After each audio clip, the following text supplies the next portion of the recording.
Hi అండి. Welcome to my channel veggies mania. ఈరోజు మన రెసిపీ ఎన్నో హెల్త్ బెనిఫిట్స్ ఉన్న అరటి పువ్వు కూర. అరటి పండే కాదండోయ్, అరటి పువ్వు కూడా మన హెల్త్‌కి చాలా మంచిది. అరటి పువ్వులో పొటాషియం, మెగ్నీషియం అలాగే విటమిన్ ఏ, సి, ఈ అలానే ఫైబర్ ఇంకా ప్రోటీన్స్ కూడా ఉంటాయి. ఇది లేడీస్‌కి చాలా మంచిది. అలాగే కిడ్నీలో స్టోన్స్ ఉన్న వాళ్ళు కూడా ఇది రెగ్యులర్‌గా తినడం వల్ల స్టోన్స్ తగ్గించుకోవచ్చు. ఇప్పుడు అరటి పువ్వుని తీసుకొని ఇలా ఒక్కొక్క రేఖ విడదీయాలి. రేఖ కింద ఉన్నాయి చూసారా? అవన్నీ తీసుకొని ఒక పక్కకు పెట్టుకోవాలి. ఇది మొత్తం పువ్వంతా కంప్లీట్ అయిపోయిన తర్వాత లాస్ట్‌లో వస్తుంది. దాన్ని శంఖం అంటారు. అది కూడా తినొచ్చు. ముందుగా చేతులకు కొద్దిగా నూనె రాసుకొని వీటిలో ఒక స్టిక్ లాగా ఉంటుంది. అలాగే ఒక చిన్న రేఖ ఉంటుంది. ఆ 2 కూడా తీసేయాలి. మా చిన్నప్పుడైతే వాటిని దొంగోళ్ళు అలాగే పిల్లేళ్ళు అనేవారు. వాటి వల్ల మనకి ఎలాంటి ఉపయోగం లేదు. కాబట్టి ఇవి మాత్రం తీసుకొని ఒక్కసారి మనం మిక్సర్ చేసుకోవాలి. నీళ్లు జల్లుతూ ఒక్కసారి బరకగా మిక్సీ చేస్తే సరిపోతుంది. ముందుగా కొద్దిగా మెంతులు అలాగే చింతపండు కూడా నానబెట్టుకోవాలి. చూసారు కదా, ఇలా వస్తే సరిపోతుంది. ఇప్పుడు ఒక జల్లెడ లాంటిది తీసుకుని దాంట్లో వాటర్ ఫ్లో కింద మనం స్లోగా కడుగుతూ ఉండాలి.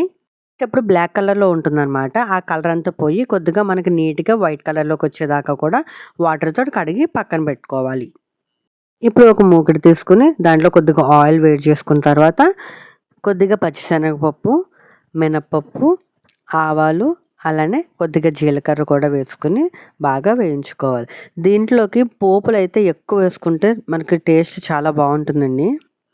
నేను కూడా కొద్దిగా ఎక్కువగానే వేసాను. మీకు ఒకవేళ నచ్చదు అంటే కొంచెం తగ్గించి కూడా వేసుకోవచ్చు. చూసారు కదా, ఇలా కొద్దిగా కలర్ చేంజ్ అయిన తర్వాత దీనిలోనే 4 ఎండుమిర్చి అలాగే 4 పచ్చిమిరపకాయలు కూడా వేసుకొని ఒక్కసారి బాగా ఫ్రై చేసుకోవాలి. మనకి కారం అంతా వీటితోటే వస్తుంది. మనం పచ్చి కారం వేయం కాబట్టి ఎంత కారం కావాలంటే అంత వేసుకోవాలి. ఇప్పుడు దీనిలో ముందుగా మనం నీట్‌గా కడిగి పక్కన పెట్టుకున్నాం కదా! ఆ అరటి పువ్వు అంతా కూడా ఇలా పొడి పొడిలాడుతున్నట్టుగా వేసి మనం సిమ్‌లో పెట్టుకొని స్లోగా కలుపుతూ ఉండాలి. ఎందుకు పొడి చేత్తోటి చేసి వేయాలంటే, మనం ఒకేసారి ముద్దలో వేసామనుకోండి, అక్కడ కారము అది కూడా మనకు సరిగ్గా పట్టదు. కాబట్టి ఇలా పొడి వేసుకుంటే మనకి కలపడానికి కూడా చాలా ఈజీగా ఉంటుంది. ఇంకా చెప్పినట్లు అరటిపువ్వు మన హెల్త్‌కి చాలా మంచిదన్నాను కదండీ! అలాగే లేడీస్‌లో కూడా మనకి గర్భాశయ సమస్యలు ఉన్న వాళ్ళకి కూడా చాలా మంచిది. అలానే బీపీ, ఇంకా షుగర్ ఇలాంటి ఏ సమస్యలున్నా కూడా ఈ అరటి పువ్వుని రెగ్యులర్‌గా తీసుకోవడం వల్ల కంట్రోల్‌లోకొస్తుంది. ఇప్పుడు దీనిలో కొద్దిగా పసుపు కూడా వేసుకొని ఒక్కసారి మనం బాగా కలుపుకుందాం. ఈ ప్రాసెస్ అంతా కూడా ఖచ్చితంగా లో ఫ్లేమ్‌లో పెట్టుకొని చేసుకోవాలండి. ఇప్పుడు ఒకసారి మనం మూత పెట్టేసి 2 మినిట్స్ లో ఫ్లేమ్‌లో పెట్టి ఉంచుతాము. 2 మినిట్స్ అయిపోయిందండి. ఇప్పుడు మనం మూత తీసి చూద్దాము. చూసారు కదా, మనకి అరటి పువ్వు అయితే ఉడికింది. ఇప్పుడు ఒకసారి మళ్ళీ దగ్గరికి చేర్చుకోవాలి బాగా కలుపుకొని. మనం ముందుగా చింతపండు అలాగే మెంతులు నానబెట్టుకున్నాం కదా! ఆ చింతపండు గుజ్జులో మెంతులు వేసి ఒక 5-6 నిమిషాల వరకు లో ఫ్లేమ్‌లో పెట్టుకొని ఉడికించుకోవాలి. చూసారు కదా, ఇలాగా దగ్గర పడేంత వరకు ఉడికించుకొని, ఆ ఉడికించుకున్న మిశ్రమాన్ని కూరలో వేసేయాలి. అలాగే కొద్దిగా కరివేపాకు కూడా వేసి ఇలా స్లోగా కలుపుకోవాలి. మనం మెంతులు ఎందుకు వేసామనుకోవచ్చు.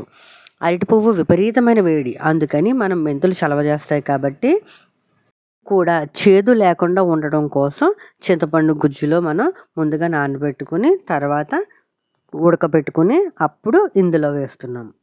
మన టేస్ట్‌కి సరిపడా సాల్ట్. నేను చూపించిన క్వాంటిటీకి అయితే ఒక స్పూన్ వరకు సాల్ట్ సరిపోతుంది. వేసేసుకొని ఇలాగ స్లోగా సిమ్‌లో పెట్టుకొని బాగా కలుపుకోవాలి. కూర చేయడానికి కొద్దిగా ప్రాసెస్ అయితే ఎక్కువే. అంటే అరటి పువ్వు ఒలుచుకోవడానికి దానికి. కానీ ఈ కూర ఉడకడానికి మాత్రం పెద్దగా టైం ఏం పట్టదండి. కాకపోతే కొద్దిగా వేగాలి బాగా. ఇంకొక 2 నిమిషాలు మూత పెట్టి తీసేసుకుంటే మనకి పొడి పొల్లాడుతూ ఉండే అరటి పువ్వు కూర అయితే రెడీ అయిపోయింది. కావాలంటే కొద్దిగా కరివేపాకు లేదంటే కొత్తిమీర కూడా వేసుకోవచ్చు. చూసారు కదండీ, ఇలా పొడి పొల్లాడుతూ వచ్చేస్తుంది. ఇలా వచ్చింది అంటే మనకి కూర అయితే రెడీ అయిపోయినట్టే. నిజంగా చెప్తున్నా, పనసపొట్టు కూర కన్నా ది బెస్ట్‌గా ఉంటుంది. మీరు కూడా ఖచ్చితంగా ఇంట్లో ట్రై చేయండి. ఎలా వచ్చిందో కామెంట్ సెక్షన్‌లో కామెంట్ చేయండి. ఈ వీడియో కనుక మీకు నచ్చినట్లయితే లైక్ చేయండి, షేర్ చేయండి అండ్ ప్లీజ్ సబ్స్క్రైబ్ చేసుకోండి.